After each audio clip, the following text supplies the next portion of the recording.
Good morning. How are you doing today? Good. How are you? Absolutely fantastic. Welcome to the journey of music, how you're going to change people's lives, how you're going to grow personally as well as professionally.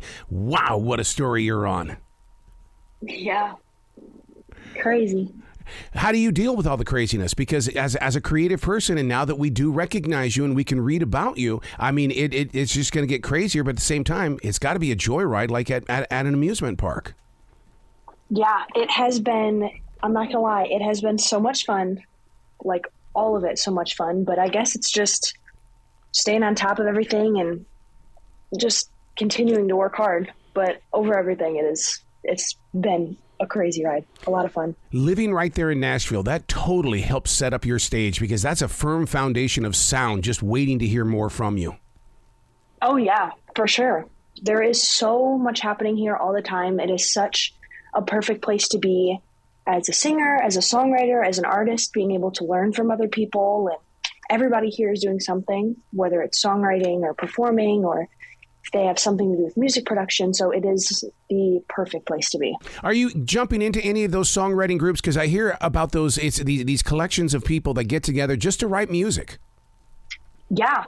Yeah. So I'm actually at a publishing company. So my day-to-day is just getting with maybe somebody I've never met before or people that I've written with before in a group or just one-on-one and just starting to write and seeing where it goes. 19 years old and you're already with a publishing company. Do you know how many 19-year-olds out there are still sitting on the couch playing with their smartphones or video games? Yeah, it's a young age to start for sure. And I signed the publishing deal with the company that I'm at when I was 16. Wow. So I've been doing it for a few years now, but yeah, it's definitely something, it's a lot to start pretty young. Yeah. And Nashville isn't just about country music anymore. I've talked with more people of metal and even punk rock that are using those streets of Nashville to make those music connections.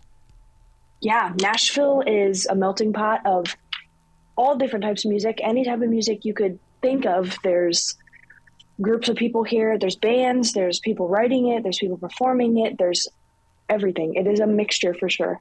I'll tell you one thing I can relate with you on. Toys R Us was my stage, and you know you played that guitar. I went over to the drums. I would never leave that area. And I know it wasn't a Les Paul or an Ibanez or anything like that, but yet it was still a connection to music over there at Toys R Us. Yeah, it's a guitar center for babies for sure. Yeah, they've got everything. So true. And Johnny Cash, I gotta tell you, Grace, I saw Johnny Cash 2 times in Billings, Montana, and wow. Both times that performance blew me away. Man, I'm jealous. I am jealous. What was it, or what is it even today about his storytelling abilities and delivering the music? I can't really put my finger on it, except that it just had to be the low vocal tones that kept us under control. Yeah, and his ability to do so many different types of things as well, and to talk about so many different types of things, just his life or telling stories of other people or even going into gospel, just all the different ththings that he did and the uniqueness of his voice and the way he went about things and just him as a person, it just amazes me. Yeah, he and June Carter. I mean, you're right. When they would go into gospel music, oh my God! See, I hadn't even moved to the South yet, where I didn't know what gospel music was. Being up there in Billings, Montana, I was like, okay, what are they doing? Yeah. Yeah, and I'm from Michigan, from Canton, Michigan. So even that and the country music thing. So it was different from what was around me, but man. But don't you think, though, that even Blake there's something about Blake that also has that staying power, the way he talks, the way that he sings. He's got some ability inside that heart of his. Oh, yeah, for sure. For sure. His voice, his songs, everything. And he's an amazing person on top of it all. So it's just the whole deal. With him, he seems to be the type of person that can use his eyes to express as well. I mean, when you're sitting in the same room with him and you're gently going through the motions of becoming stronger as a performer, what is that like? The first time is horrifying. Oh, it's absolutely terrifying because you're in the room with Blake Shelton and you try not to look him in the eyes because he's, again, scary. But yeah, the rehearsals with him, just listening to what he had to say, the advice he had to give, and even singing country songs in the competition up to now, getting advice and tips and pointers from one of the biggest country artists there is and probably ever will be is an out-of-body experience and is more than I could ever ask for. When you say he's one of the biggest, I mean, my God, the guy is 6'5". I mean, how do you stand next to Blake Shelton? True. Even with I mean, I'm 5'9", and I put my tallest heels on, and I stood next to him. I said, "I'm almost as tall as you today." He was like, "Yeah, okay." Keep trying. Do you still have the guitar that your grandfather taught you how to play? I do. Oh my God. Yes, I do. Oh my God. Don't you just love the history that goes into that instrument? Because I mean, your fingers have been on it, your soul has been inside of it. I mean, it's like there's just so much about a guitar that tells the real story. Yeah, and even since I've been writing, like when I was younger, or even at the company that I'm at, it's the guitar that's been with me everywhere. Mm-hmm. I've put every song into it, and it's crazy how to some people it can be just an instrument, but to you, it's been with you everywhere. A lot of the ways that I can help get out what I'm feeling or to make, just to express myself is I write, because that's what I know how to do.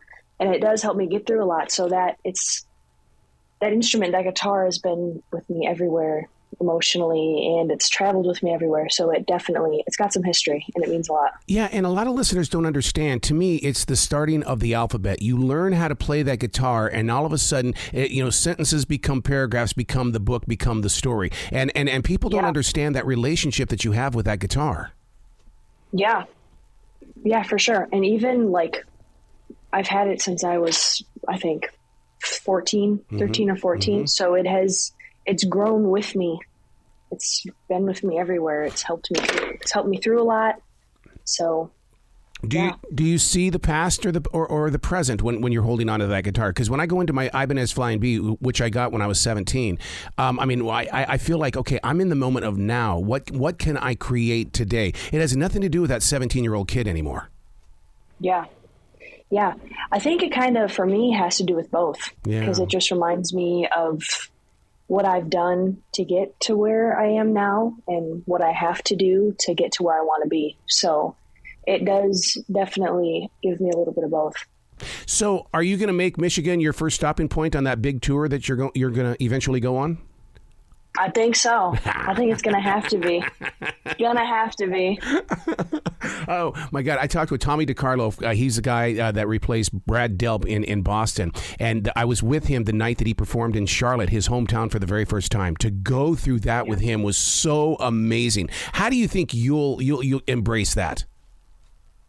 Yeah, that had to have been amazing. That's awesome. Yeah, it's the place that made me. It's the place that built me. I learned a lot of what I know now, and just the foundation of me as an artist, being able to play in restaurants and bars there when I was 13 years old, and my mom had to sit in the back because, there's a kid in a bar.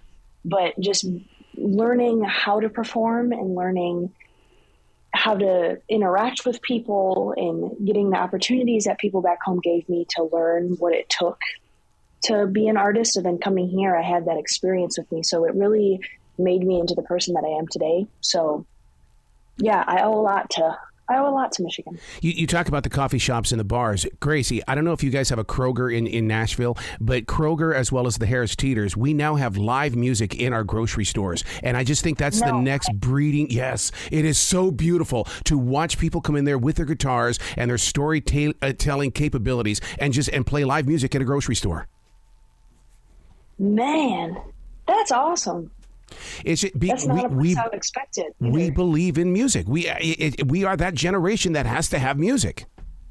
Yeah, for sure. And especially with everything happening and with just how the world is, how life is, I feel like it's a way to bring people together. It's a way to get through hard times. It's a way to express yourself. It's amazing. Yeah. It's the best thing you could do. What's your website? I want listeners to find out more about you and give you a lot of love. Yeah, my website is thegracewest.com. I'm also on Instagram and Twitter and Facebook and TikTok at Grace West. So I'm all over the place. I love it. Please come back to the show anytime in the future. The door is always going to be open for you. Absolutely. Thank you so much for having me. Well, you be brilliant today, okay? All right. Sounds good.